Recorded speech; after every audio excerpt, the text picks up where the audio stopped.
Hey y'all, how's it going? Student Doctor of Chiropractic John Asmus here. Today, I want to talk to you about some questionable health advice and trends that I've seen during my lifetime. So, a little bit about me, some background. I am the son of a Marine, so I grew up in the military medical system, heavily pharmaceutical based. I never really saw a lot of access to conservative and alternative medicine approaches like chiropractic care. I went to undergrad at University of Mary Washington in Fredericksburg, Virginia. There, I did microbiology research where I built DNA primers for the study of invasion mechanisms of parasitic Toxoplasma gondii.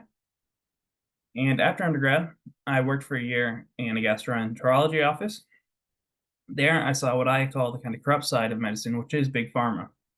I was being, as a procedure coordinator, brought out to these Michelin star restaurants regularly and having frappuccinos brought to my desk. And I'm like, if they're giving me this, what are they giving the doctors? And eventually I was just like, look, I don't want anyone influencing the way I treat my future patients. So with that, I decided to seek a career in pain relief through chiropractic medicine. And I've been in St. Petersburg, Florida for the past 2 years doing just that.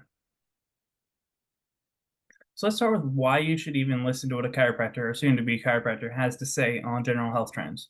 Well, to start, many people don't know this, but chiropractors are indeed doctors. We earn a DC or Doctor of Chiropractic degree, and we get an education that's on par with medical schools. We have anatomy dissection lab classes with real human cadavers. We actually have medical students from the local medical school come to our school and use our labs. That's pretty cool.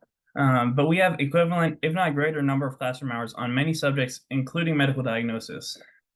And also, as Doctor of Chiropractic students, we're not just taught information, but we're taught how to do research and assimilate that information into our clinical diagnosis and treatment skills. And one doctor that I really like, Dr. Paul Saladino, he explains this, how doctors are trained to do research, even if it's not on topics that their main practice is on. And so here's this clip that I want to play for you. Absolutely. And you are a psychiatrist, am I Right. correct? A residency in psychiatry. So what do you know about nutrition? What is Where did you gain your background in nutrition? Listen, this is, I think. No, you listen to me and answer my question. Now I'm asking you to tell us where your background emanates from. I went to medical school and I studied nutrition in medical school and I studied nutrition independently. One of the crazy things about medical school is that it teaches you how to read articles. I'm a doctor. I know how to read articles. I know how to read the literature. Testing? Have you written any articles? How about that, right? Really just shows how we can do all this independent research and assimilate it into our treatment skills. And so while I intend on primarily treating musculoskeletal conditions, joint aches and pains, a lot of that in practice, if you're a patient of mine, you can ask me anything healthcare related, and I'll do my best. I'll do research to find the answer for you. And if I can't find it, I will point you to someone who can get that answer for you. With that, let's get into some of these health trends that I find questionable. Oh, that was... So the first one, we're looking at the grain-based diet. I'm sure many of you recognize this poster. This was up in my gymnasium during my early years of elementary school before they switched it to the food plate and so on and so on. But this is the USDA food pyramid. And you see at the bottom of it, and for a long time, they're saying that grains should be the biggest portion of your meals. Now, don't get me wrong, grains have a place in the diet. They're an incredibly important source of fiber, which benefits the body and the gastrointestinal processes, really helps with digestion, helps if you're having softer, firm stools. There's a lot of good benefits. Problem is that this pyramid does not define between whole grains and refined grains. Now, you see refined grains have the bran and germ components taken out of them, which allows them to have a much longer shelf life. But unfortunately, at the same time, it removes most of the fiber and nutrients that make whole grains beneficial for the body. And it leaves us with this food that has little nutritional value and that is easily converted to stored fat.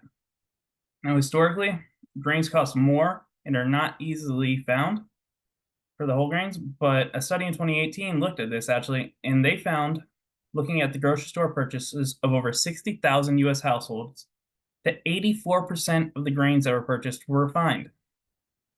Now, for me, I totally believe that this is a huge component of both high rates of obesity and digestive disease in the United States. For years, you have the government telling you, you need to eat a lot of grains, eat a lot of grains, eat a lot of grains. What they're not telling you is that most of the grains in the store are the ones that have no nutritional value and just are easily stored as fat. So I think this is a huge part of the problem the US had and why we're seeing such high rates of obesity in the United States right now. Next, we're going to talk about NSAID use and specifically the overuse of it. This is one of my personal pet peeves. So, what are NSAIDs? NSAIDs are non-steroidal anti-inflammatory drugs. They are really the first go-to for pain relief in the United States. And don't get me wrong, they work a lot of the time relieving pain, but they don't address the underlying cause of your pain. And they just mask your symptoms with a pill. And over time, there's some pretty significant consequences. One study in Britain looked at over 18,000 hospital admissions, and it found that NSAIDs were responsible for about 30% of the adverse drug reaction admissions.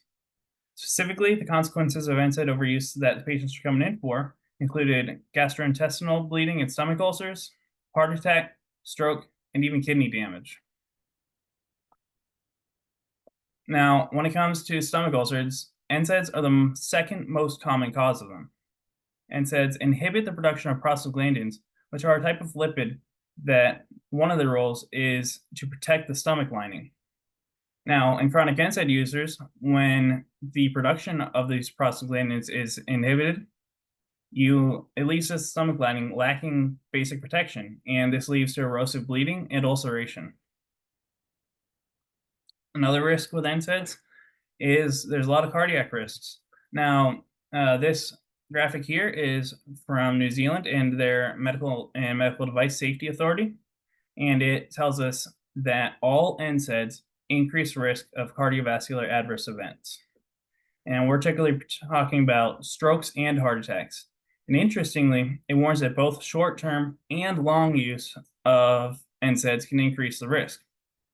And it concludes that should you need to use NSAIDs, you should use them at the lowest effective dose for the shortest amount of time. And here's one more study. This study shows that NSAIDs can actually increase your risk for chronic pain. So what this study found was that part of the inflammatory cascade is neutrophil activation, or activation of a specific type of white blood cell. Microbiologists found that in patients that had resolved low back pain, there were genes that were activated for neutrophil activation. But in patients who still had chronic pain that was persisting, these genes were turned off. And they also found that in rodents, prolonged pain was relieved when neutrophils were administered. So what does this tell us? It tells us that neutrophil activation step of the inflammatory cascade is vital in protecting against prolonged pain. But one way to make sure that this neutrophil activation does not happen is by taking NSAIDs. NSAIDs inhibit neutrophil activation, which means that they magically increase the chronic pain when you put all this together. So don't get me wrong, NSAIDs have their place. If you're having a horrible headache or a terrible joint pain out of the blue, I'm not telling you to suck it up, you're not allowed to take them. No, they have their place. But what I am going to tell you is that about all the aforementioned risks of NSAIDs, and I'm going to tell you that if you are having chronic pain, I'd like to work with you to find the source of your pain and treat it as opposed to just masking the symptoms of long-term use of these pills. This is actually all very personal to me. You see, when I was in middle school, I started to have running pains, and it lasted all the way until just 1 year ago. This is almost a 10-year period of knee pain. And at the time that it started to come on, my primary care doctor took x-rays to see if there was any arthritis. But after the x-rays were normal, she said, okay, we're going to put you on ibuprofen 3 times a day. And to me, that's just ridiculous. You don't even look at the musculature. You don't even try to see what's going on. You just say, okay, we're just going to put you on pills because you're in pain, and we're not actually going to see what's causing the pain. After seeing the long-term effects of NSAIDs, seeing all the research on it, I was like, you know what? I don't want to do this. So I just quit running and quit taking them. And it wasn't until last year where I sought treatment at my school's chiropractic clinic that I found natural pain relief through just the release of tight muscles and fascial adhesions that were causing my pain all along. NSAIDs, they're just not a good long-term solution for joint pain. There's too many risks, and for me, if a practitioner tells you to take NSAIDs for your joint pain and they don't even evaluate your muscles or the surrounding structures of your joints, I wouldn't go see that doctor again, me personally. All right, next let's talk about antidepressants. This is another category of medications that, in my opinion, is much overused. So, looking at statistics from Great Britain, antidepressant prescription more than tripled from 1998 to 2018. So what happened? Well, if you ask me, I think social media is a big part of this. Real in-person interactions become less valued, and we've become consumed with what everyone else is doing, yet not actually interacting with them in person. But that's beside the point. Bottom line is, in America too, antidepressants are being handed out like candy. And if they truly help you, that's great. But there are significant risks associated with these pills, and I just don't think it should be the #1 go-to when you're feeling down. Rexulti is a leading brand of antidepressants, and let's take a look and see what some of the effects are in their very own commercial. Build on your progress. Rexulti can cause serious side effects. Elderly dementia patients have increased risk of death or stroke. Antidepressants may increase suicidal thoughts and actions, and worsen depression in children and young adults. Report fever, stiff muscles, and confusion, which can be life-threatening, or uncontrolled muscle movements, which may be permanent. Increased cholesterol, weight gain, high blood sugar, low white blood cells. Unusual urges, dizziness on standing, falls, seizures, trouble swallowing, or sleepiness may occur. When depression sets you back,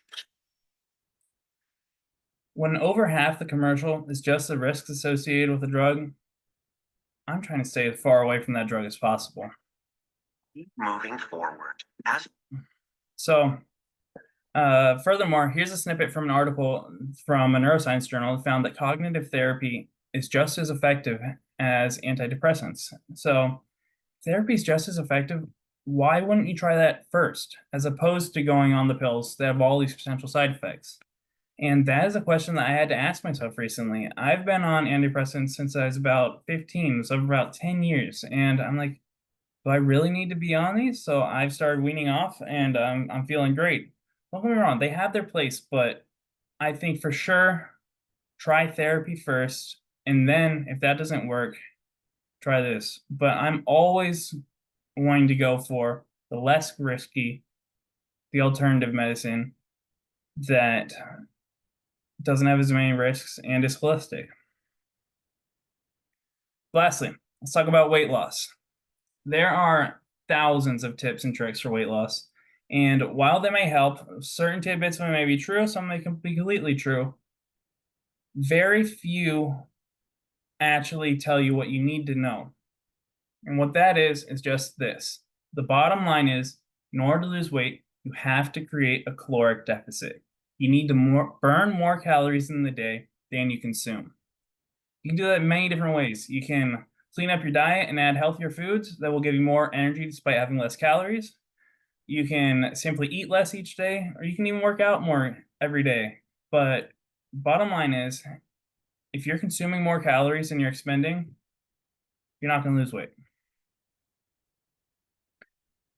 So let's wrap things up. Here's what you need to know about me. I'm not a drug dealer, and I've chosen a career that will let me heal pain without the influence of the big pharma machine. Pain relief is my passion, and I can't wait to help start letting people feel better through natural, drug-free treatment approaches. This coming January, I'll be starting to practice as a chiropractic intern at one of my school's clinics in Pinellas Park, Florida.